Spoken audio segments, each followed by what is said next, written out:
सलमान सफदर साहब एक्सक्लूसिवली बताइएगा आज कमरा अदालत में क्या कुछ हुआ, और जो 6 जजेस की जानिब से खत लिखा गया है उससे क्या साइफर केस पर कोई असर पड़ेगा, तफसीली तौर पर बताइएगा आज की समाअत और इस तमाम तर सूरत पर अपना रद्द-ए-अमल। देखिए, जजेस का खत, जजेस का concern is to the supreme judicial council. Supreme judicial council उस पर एक्शन लेगी।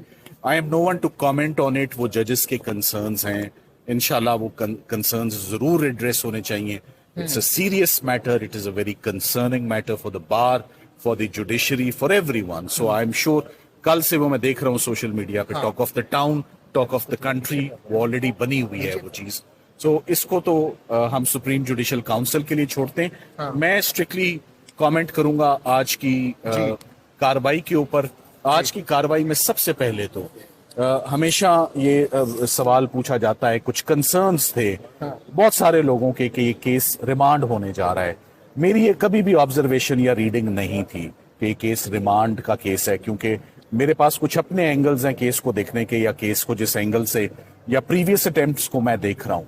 सो आज आगाज में ही मैंने जज साहिबान से ये बात पूछ ली कि सर आप इस केस का हम अप्रिशिएट करेंगे कि आप मेरिट्स पर फैसला करें, ना कि कोई और दूसरी ऑप्शन हो इसमें दोबारा साइफर भेजने की। मैंने उनको ऑन अ लाइटर नोट ये कह दिया कि साइफर में सफरिंग बहुत ज्यादा हो चुकी है, साइफर में सफर बहुत ज्यादा हो चुका है हर लिहाज से इस सफर, और ये दोबारा हमारे सफर का आगाज ना करवाएं चौथी मर्तबा केस नहीं चलते। गवाहों की भी बेहुरमती होती है, डॉक्यूमेंट्स की भी, हमारी जरा भी सारी आउट होती है, सारी डिफेंस भी डिस्क्लोज हो चुका होता है। हम अपील में भी 11-12 घंटे बहस कर चुके हैं, हम अपील में 7 दिन आर्ग्यूमेंट्स कर चुके हैं, तमाम कमजोरियां हाईलाइट कर चुके हैं। तो उसके बाद साइफर के रिमांड का सवाल ही नहीं उठता था, और जज साहिबान का हम शुक्रगुजार हैं कि उन्होंने फैसला किया है कि चूंकि मेरिट्स ऑफ द केस में ट्रेवल किया जा चुका है तो अब ये केस का फैसला मेरिट्स पर होगा। मेरिट्स में मोटी मोटी 3-4 चीजें थी जो अचीवमेंट्स आज रहे। मेरिट्स में आपने आज ये देखा कि किस तरह प्रोसिक्यूशन का केस चल रहा था, 5 लोगों को साइफर दिया, एक ऐसा डॉक्यूमेंट निकला जिसने ये दिखाया कि साइफर 9 लोगों को गया और किसी ने भी साइफर वापस नहीं लौटाया। तो सिर्फ इमरान खान साहब अकेले के ऊपर ही क्यों ये केस चलाया गया, सिर्फ अकेले उन्हीं को क्यों प्रोसिक्यूट किया गया, सिंगल आउट क्यों किया गया, ये एस्पेक्ट जो था ये आज जजेस ने इसको बहुत तफसील से देखा। साथ ही साथ में नेशनल सिक्योरिटी कमेटी की 2 मीटिंग्स जो बैक टू बैक हुई, उसमें उसके पार्टिसिपेंट्स कौन थे। काबीना में, एक काबीना में इमरान खान साहब की काबीना थी, एक में नवाज शरीफ साहब की काबीना थी, और हमारी आर्म्ड फोर्सेस के तमाम टॉप ब्रास ने उसमें शिरकत की, और यूनानिमसली कमेटी का फैसला था language is undiplomatic, language is objectionable, strong demarche भेजना चाहिए। और जज साहब ने सवाल पूछा क्या डीमार्श गया, हमने कहा जी बिल्कुल गया। ये आने वाले गवाह में असद मजीद साहब भी और फैसल तिरमिजी साहब भी इसकी तस्दीक करेंगे। सो आज मजीद प्रोसिक्यूशन के केस को पै दर पै जो है वो मुख्तलिफ एंगल से ब्लोज मिले। इंशाल्लाह उम्मीद करते हैं कल ये केस कंक्लूड होगा। और कल जब कंक्लूड हो जाएगा तो कल फैसला भी आ जाएगा या फिर महफूज होगा पहले? डेंट्स और फ्लॉज इतने हैं सरकार के केस में कि उनको संभालते संभालते 1 आधा दिन तो लगेगा मेरा ख्याल है। ये पीछे 2 दिन की बात रह गई है। Thank you. खान साहब की रिहाई से पहले देख रहे हैं गेंद से जी बिल्कुल, थैंक यू। हो जाएगी ईद से पहले रिहाई। और इसके साथ साथ सलमान सफदर साहब ये भी लास्टली बताइएगा कि जो अगेन सेम क्वेश्चन के जो 6 जजेस का खत लेटर लिखा गया है उससे कोई फर्क पड़ेगा साइफर केस में? केस को कोई फर्क नहीं पड़ेगा। बड़ी फेयर हियरिंग हमें मिल रही है। मैं समझता हूं कि हम मुतमईन हैं, तमाम एविडेंस को स्क्रूटनाइज किया जा रहा है। वो 6 जजेस का concern is on a different issue, on a different note.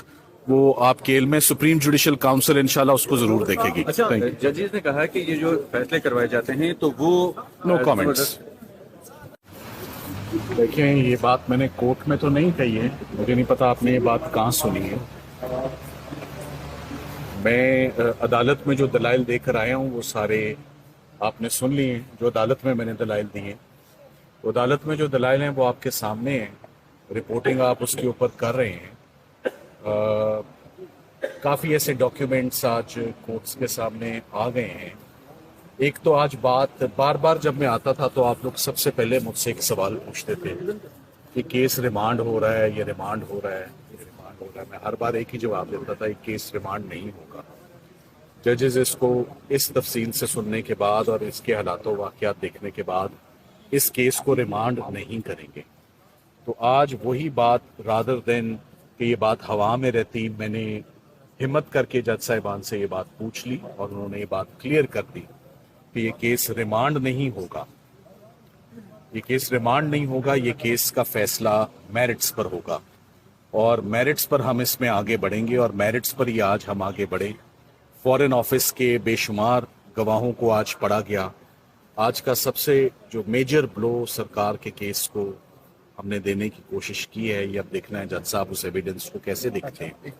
وہ فورن آفس کا ہمیشہ سے ہی ان کے گواہوں کی یہ پوزیشن رہی کہ 5 لوگوں کو سائفر گیا، ان کا اپنا ڈاکیومنٹ کہہ رہا ہے 5 کو نہیں گیا، 9 کو گیا ہے، تو کتنوں کو گیا ہے؟ سائفر سیکیورٹی سسٹم کو ہی نہیں پتا اتنا سیکیور سسٹم ہے، 9 کو گیا یا 5 کو گیا۔ سو فورن آفس آنے والے وقت میں اپنے ذرا سائفر سیکیورٹی سسٹم کو ٹھیک کر لے، بہتر کر لے اور کوئی ایک پوزیشن رکھ لے کہ 5 کو جاتا ہے یا 9 کو جاتا ہے۔ اور پھر دوسری جو اہم بات تھی کہ صرف عمران خان صاحب کو ہی کیوں آپ نے انہی کے خلاف کیوں انکوائری انیشیٹ کی، انہی کے خلاف کیوں کرمنل کیس رجسٹر ہوا، یہ تو کسی نے بھی سائفر واپس نہیں لوٹایا تھا، ان کو تو کبھی نوٹس نہیں کیا۔ ساتھ ہی ساتھ میں آج نیشنل سیکیورٹی کمیٹی کی جو میٹنگز ہوئیں اور اس میٹنگ میں کیا باتیں ڈسکس ہوئیں اور کیا ایویڈنس آیا، وہ ساری باتیں آج جج صاحبان کے نوٹس میں آ گئی ہیں۔ سو اب انشاءاللہ کل دوبارہ 2 بجے کیس ریزیوم ہوگا اور میں کل انشاءاللہ اپنے آرگیومنٹس کنکلوڈ کر لوں گا اور انشاءاللہ میرٹس پر اب اس کیس کا فیصلہ ہوگا اور انشاءاللہ ہم اچھا سر، ججز نے خط لکھے، آپ انٹرویو کر لیں، ہم کر لیں نو